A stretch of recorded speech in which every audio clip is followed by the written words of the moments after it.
All right, today we're going to compare functions. So we're going to be able to say I can compare functions that are represented in different ways using their initial values or their slopes and their rate of change, which is their y-intercepts. Okay, so what we're going to do is first we're going to look at functions can be represented by a table, graph, equation, or words. You can compare two functions represented in different forms by comparing the rate of change and initial values. Functions can be compared to determine which is increasing or decreasing at a faster rate or to determine which function has a greater value for a given input. Okay, so the function represented by the table has a rate of change of 4, and the function represented by the graph has a rate of change of 1/2. Therefore, the function represented by the table has a greater rate of change. So if we say our table had the rate of change of 4, our graph had the rate of change of 1/2, 4 is increasing at a greater rate. Okay, let's look at this first example. So the function m equals 140h, where m is the miles traveled, h stands for hours, represents the distance traveled by the first Japanese high-speed train. The distance traveled by a high-speed train operating in China is shown in the table. Assume each relationship is linear. So let's look at this. So compare the initial values and rates of change. At 0 hours, no distance has been covered, so the initial value for each function is 0. So let's think about what that means. Because if we were to plug in, so we have this function right here. If we were to plug in 0, 0 times anything is 0, so that's why we get 0 here. The rate of change for the Japanese train is 140 miles per hour because that's our slope. If we were to look at our function, what do they say? M equals 140 hours. This stands for our slope because it's the coefficient in front of that variable. The rate of change for the Chinese train is 217. If we were to look at this, we would say, okay, well, we're increasing by 217. This is increasing by 1. So our slope is 217 over 1, or just 217. The initial values are the same, but the rate of change for the Chinese train is greater than the rate of change for the Japanese. Determine how much farther the Japanese or the Chinese train will travel than the Japanese. Find the distance of the Japanese train by substituting 5 for h into the function. So we're plugging in our hours, which was 5. 140 times 5 gives us 700.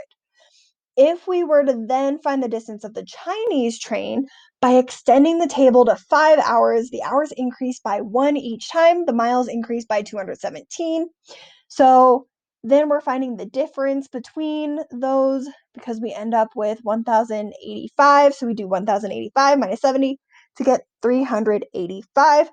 So after 5 hours, the Chinese train travels 385 miles farther than the Japanese train. All right, go ahead and try this check. Find your slope and compare your slopes. Now that you've tried the check, let's look at this. So the idea is we're comparing the initial values. So we're trying to figure out if x equals 0, y equals what? We're looking at our rate of change. So that's our change in y over the change in x. And so let's see. Suppose you want to decide which movie streaming service you should join. Company A charges $1.50 per movie with a startup fee of $5. So for Company A, so let's say Company A, we know that they have a startup fee, which is our y-intercept of $5. Their slope, which is their rate of change, is $1.50 per movie. So the equation is y equals $1.50 times x plus 5. So there's company A. Then company B is shown in the table. So B gives us a slope of, let's see, where change of y is 8, 9, 10, 11, 12. So we get 4 over 2 to 4 is 2. So we end up with 2. And our y-intercept, if we were to then plug this into, so we're trying to figure out our y-intercept, we're going to do what we did a couple lessons ago, where we have y equals 2 times x plus b. Let's pick a point. We're going to pick 2 and 8.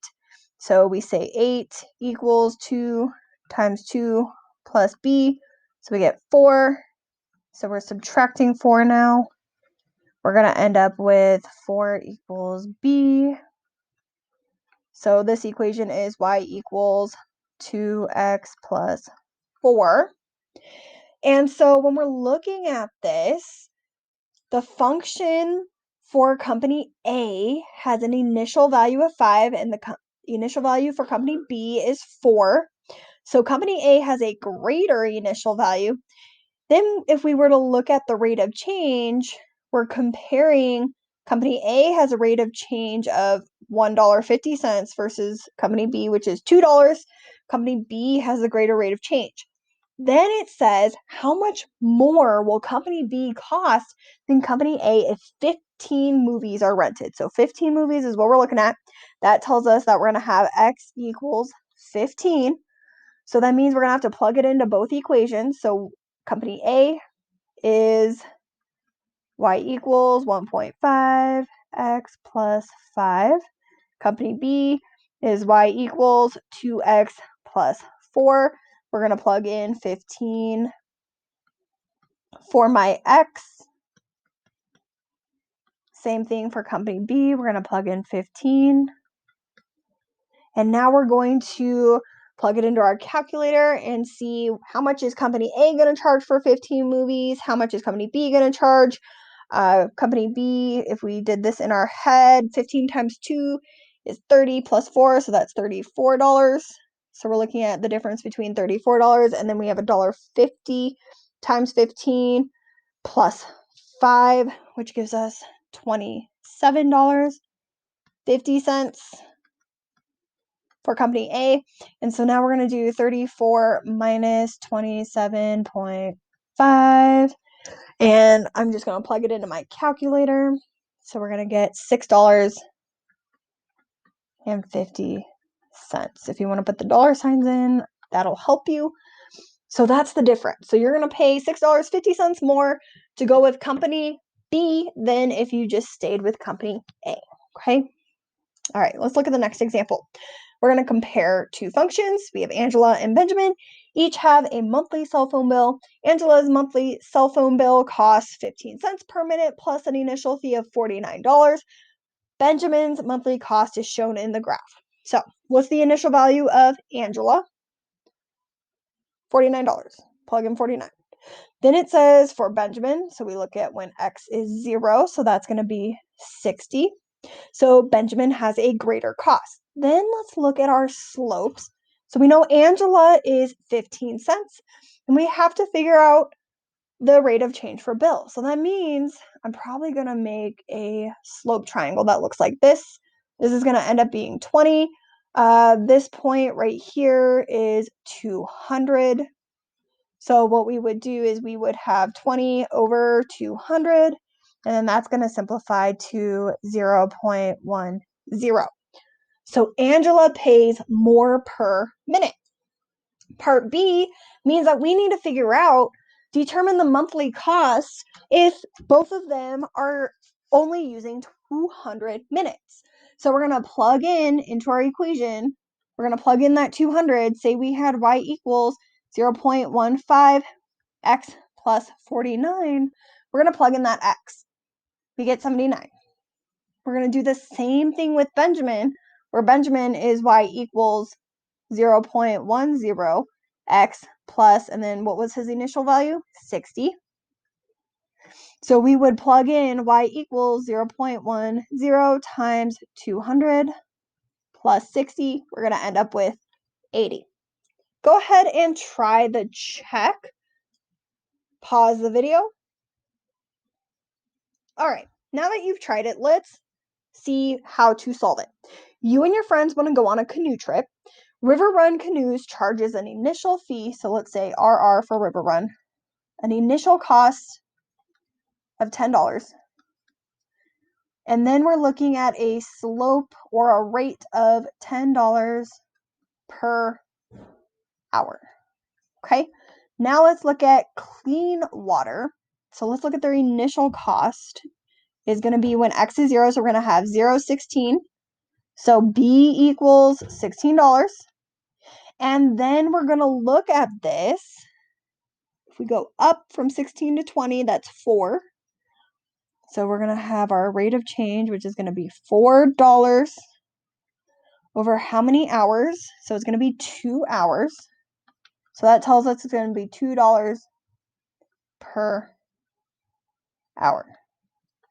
So once we do that, we're going to compare it. So it looks like the initial cost is less with River Run than it is with Clearwater. But it looks like the per hour or the rate of change is going to be less with Clearwater than it is with River Run, because I'd rather pay $2 per hour than $10 per hour, definitely. So then it asks which company has a greater initial value, which company has a greater rate of change. So we already said Clearwater has a greater initial value, and then River Run Canoes has a greater rate of change. Next, we're going to look at determine the cost of each company if you want to canoe for 4 hours. So we're looking at 4 hours. X is our hours, so that's what we're plugging in. If we were to write our equations, remember we're writing y equals mx plus b. So for this one, we're going to have y equals 10x plus 10. For Clearwater, y equals 2x plus 16. Those are the two we're using, and we're looking at 4 hours. So that tells us we're going to plug in y equals 10 times 4 plus 10, and then y equals 2 times 4 plus 16. So we're going to end up with y equals 40 plus 10 is $50 for River Run. Then Clearwater. Did I do that backwards? No, I got it right. Okay. So then we have y equals 2 times 4 is 8 plus 16 should be $24. So it definitely looks like we would rather go with Clearwater, because River Run Canoes will cost $50, but Clearwater costs $24. So we definitely want to go with that. Now let's look at the apply problem. So Aisha is researching 3 different online book subscription companies. The cost Y of each subscription is a linear function of the number of books downloaded, X. Okay, so we just found out cost is Y of each subscription, and the number of books downloaded is X. So number of books downloaded. So we're looking at the prices of 3 different. So notice how we have an equation for the bookshelf, we have a table, we reads, and we have a graph called Bookworm. Aisha plans to download 10 books. Okay, so we're looking at 10 books. That tells us we're going to figure out when X equals 10, Y equals something. And we're doing that with 3 different forms. So the idea is, first off, we're already given an equation for the bookshelf. So for bookshelf, I'm going to write this on the side. So we're going to look at bookshelf first, because that one's going to be the easiest. And if we were to buy 10 books from them, we would have y equals 4.5 times 10 plus 20. That's going to give us y equals 45 plus 20, which tells us this is $65. So the idea is we are trying to figure out if she were to download 10 books, and which one would we spend the less money. So for bookshelf, we're looking at $65. So I'm going to write 65 just like right here. Next, let's look at Bookworm. Bookworm might be the next easiest. So let's see. We have our Y equals mx plus b. Our b value is going to be 0. Our x value, or not x, m value is going to end up being, well, if we go up, this is 15. If we go over, this is 2. So we have 15 over 2, which gives us, if you need to, go ahead and plug that into the calculator. We have 15 divided by 2, $7.50. So our equation is y equals 7.5x. So that tells us we're going to have 7.5 times 10 to equal $75. So for bookworm, we're looking at $75. Next, let's look at the we reads. So here is our y-intercept. We have 0 and an 18. So our b value is 18.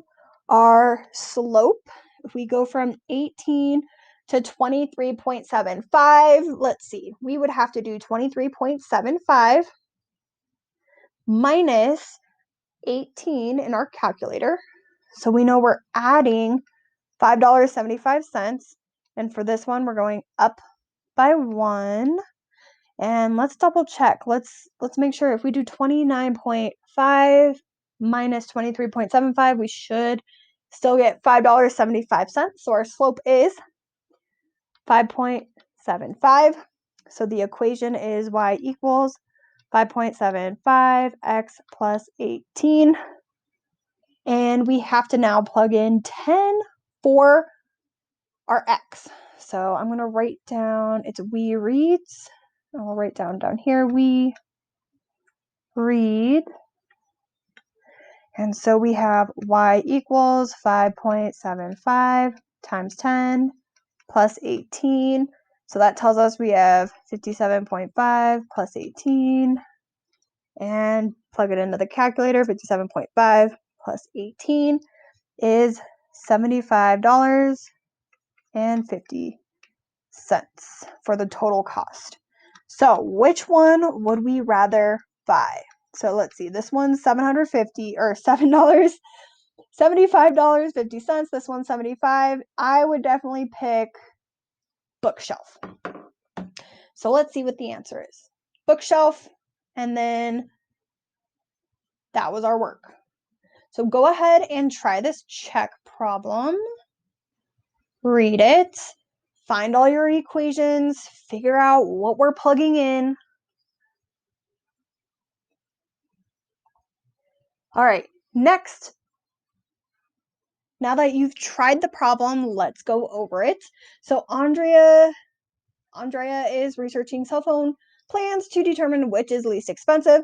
The cost y of each plan, so we're looking again, cost is our y of each plan, number of months is our x, and then she plans to use it for 18 months. So let's do this first one. So we're going to have y equals 50 times 18 plus 50 because x equals our number of months, so that's 18. So we're going to end up with a total cost for cell phone plan A. Let's see how much that's going to be. So 50 times 18 equals 900 plus 50. Whew, $950 for 18 months for cell phone plan A. Now let's look at cell phone plan B. We have our y-intercept. So B equals 100. Let's figure out if we go from 100 to 45, our slope is going to be 45 over 1. So our equation is y equals 45x plus 100. So that means we're going to have y equals 45 times 18 plus 100. Let's simplify that. So we get 18 times 45 equals 810 plus 100. So the total cost is going to be 910. So far, plan A is already out because 950 is way more than 910. So now let's look at cell phone plan C. So our y-intercept is 0. Our slope If we go from 0 up, this is going to be 120. Over is 2, so we have 120 over 2. Our slope is going to end up being 60. So our equation is y equals 60x. If we plug in 18, we're going to do 60 times 18. And if we plug it into our calculator, we get 18 times 60 to get 78.